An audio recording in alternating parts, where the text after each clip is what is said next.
Untuk mengaplikasikan industri hijau ini kan membutuhkan peralatan dengan teknologi yang canggih, yang lebih tinggi, yang lebih advance. Artinya adalah cost yang dibutuhkan juga lebih besar. Apakah memang dari pemerintah dalam hal ini Kementerian Lingkungan Hidup ada insentif dalam bentuk financing untuk membantu, untuk mendorong perusahaan supaya mau melibatkan teknologi canggih untuk melakukan industri atau kegiatan usaha yang lebih ramah lingkungan? Ya, dari konteks kami sampaikan pemerintah itu mempunyai kebijakan, ya. Misalnya apabila perusahaan-perusahaan ini dari Kementerian Keuangan, ya, apabila perusahaan-perusahaan membutuhkan peralatan, teknologi berkaitan dengan pengendalian pencemaran kerusakan mereka dan harus diimpor dari luar, tentu mereka mendapatkan keringanan pembebasan biaya masuk. Ini salah satu insentifnya.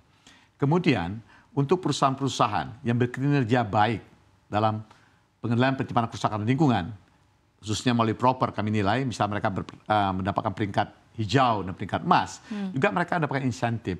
Dalam arti kata di mana OJK itu ya memberikan insentif berkaitan dengan bunga mereka. Salah satunya adalah indikator dari hasil proper ini.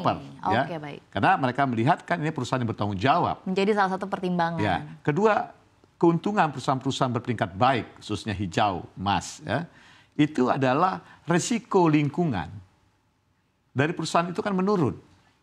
Kalau risiko lingkungan yang menurun, apa risiko lingkungan terjadi? Pertama adalah mungkin komplain masyarakat. Kalau perusahaannya buruk kan ada komplain masyarakat.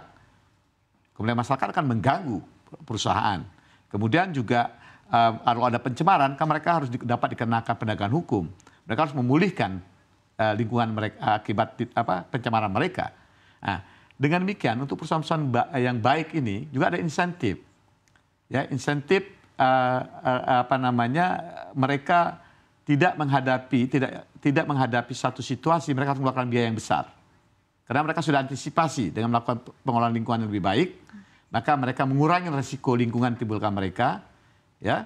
Kemudian juga mereka mendapatkan insentif dari pihak perbankan. Dalam ini bunga mereka, karena kan perbankan melihat ini, oke, saya mau ingin membiayai perusahaan ini, karena kemungkinan perusahaan ini risiko dihadapi kan menurun. Kalau risikonya menurun, maka kan saya bisa memberikan kemudahan dalam pinjaman. Itu didapatkan mereka. Kemudian kalau mereka juga, ini perusahaannya baik, tadi saya katakan reputasi, ya, tentu mitra mereka, orang kan ingin berbisnis, ya, bermitra dengan perusahaan-perusahaan yang punya reputasi, kan. Betul. Ya kemungkinan liabilitas lingkungannya kan menurun. Sehingga ini insentif ya buat mereka dapatkan. Termasuk kalau mereka masukin pasar global. Ya, karena pasar global itu kan pasar konsumen sangat bertanggung jawab terhadap lingkungan. Ya, betul. Ya. Samping itu juga akan banyak inovasi-inovasi dilakukan oleh perusahaan. Misalnya kalau mereka mampu menggantikan teknologi mereka lebih ramah lingkungan. Khususnya berkaitan misalnya dengan pengendalian gas rumah kaca mereka. Kan mereka bisa menjualkan kredit dari pengurangan gas rumah kaca mereka. Jadi misalnya saya perusahaan X, ya, dulu sebelum saya melakukan transformasi menjadi perusahaan hijau, ya, emisi gas rumah kaca saya itu sangat tinggi. Kemudian setelah saya lakukan transformasi dengan menggunakan teknologi-teknologi lebih ramah lingkungan, maka kan emisi gas rumah kaca saya kan menurun. Penurunan ini kan merupakan kredit karbon mereka yang mereka bisa juga jual. Betul. Jadi banyak insentif yang akan didapatkan oleh perusahaan-perusahaan yang ramah lingkungan atau perusahaan hijau maupun emas ini, mulai dari tadi kalau mereka berinvestasi, ya, ingin mentransformasi menjadi hijau, mereka bisa mendapatkan ya pembebasan biaya masuk. Ini berkaitan kebijakan Kementerian Keuangan.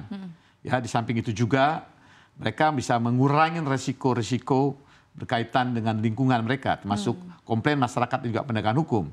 Ya, juga mereka bisa mendapatkan keuntungan di mata perbankan, ya, karena risikonya rendah, maka bank bisa memberikan kemudahan-kemudahan kredit, termasuk juga keringanan daripada bunganya, dan juga mereka bisa mendapatkan reputasi yang baik, termasuk juga mereka bisa menjual karbon kredit mereka. Baik. Bagaimana caranya dari pemerintah ini memastikan bahwa industri bisa melakukan cost efficiency pada saat melakukan industri hijau ini sendiri. Katakan tadi Pak Roy kan memberikan contoh, misalnya ada suatu kegiatan usaha atau sebuah pabrik yang membutuhkan air yang lebih banyak. Tapi kan pada saat mereka harus melakukan industri hijau, mereka harus mengolah kembali air ini. Begitu. Ini kan adalah sebuah kegiatan tambahan yang artinya membutuhkan cost. Nah, bagaimana akhirnya pemerintah memastikan bahwa cost efficiency ini terus berjalan agar perusahaan atau industri tetap mau melakukan bisa tetap sehat dan juga tidak merusak lingkungan di sekitarnya. Ya, tadi kami contoh, kalau perusahaan melakukan proses-proses efisiensi, tentu mereka akan mendapatkan cost saving kan. Misalnya, tadi saya mempunyai teknologi untuk mengurangi penggunaan air atau melakukan recycle dari air dalam proses produksi saya, kan saya akan mendapatkan pengurangan biaya yang saya keluarkan. Ada biaya investasi di awal, tapi dalam long run, jangka panjang, biaya ini kan akan tercover oleh cost saving selama mereka menggunakan alat tersebut. Samping itu juga kami katakan ada benefit-benefit lain kan didapatkan, termasuk kalau seandainya perusahaan ini hanya akan dapat peringkat emas yang menaikkan reputasi mereka kalau mereka melakukan ekoinovasi atau hijau, termasuk misal penghematan air atau melakukan recycle di air mereka. Jadi ini yang kita coba bangun melalui proper. Jadi bagaimana proper ini meningkatkan nilai tambah dari inovasi-inovasi yang dilakukan oleh perusahaan. Kalau dia melakukan inovasi tentu ada cost saving di sana. Ada cost saving pada jangka panjang tentu akan melakukan penghematan jangka panjang dan akan memberikan manfaat bagi perusahaan. Dan manfaat lainnya adalah mereka dapat kita berikan peringkat hijau ataupun emas karena mereka lakukan inovasi. Ini juga satu manfaat bagi mereka. Karena mereka dipandang oleh mitra mereka sebagai perusahaan bertanggung jawab dan bisa meningkatkan tingkat kepercayaan mitra mereka kepada mereka. Oke, baik. Dan itu tadi berarti kan sebenarnya ini bukan cuma soal yang ditawarkan adalah bukan hanya untuk menjaga lingkungan, tapi juga harus berhasil melihat keekonomiannya begitu, supaya keekonomiannya lebih keberlanjutan. Nah, pertanyaan saya adalah selanjutnya